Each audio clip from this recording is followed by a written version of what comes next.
Kadang, tempat terbaik untuk menenangkan pikiran itu bukanlah di kota, tapi di tempat seperti ini. Ini dia Danau Kembar Alahan Panjang, Sumatera Barat.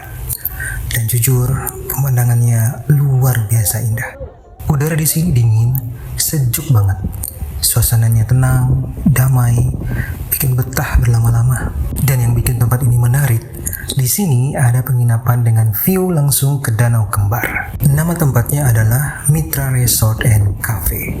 Tempat staycation yang cocok buat healing bareng pasangan, keluarga, ataupun teman.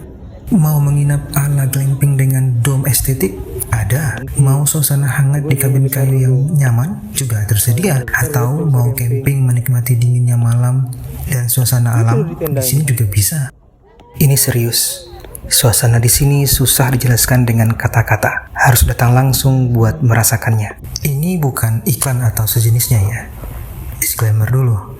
Tapi ini jujur ungkapan hati tulus ketika melihat dan merasakan langsung suasana di sini. Nah, bagi teman-teman kalau berkunjung ke Sumatera Barat, mungkin Mitra Resort Danau Kembar dan Cafe ini wajib dijadikan list untuk dikunjungi.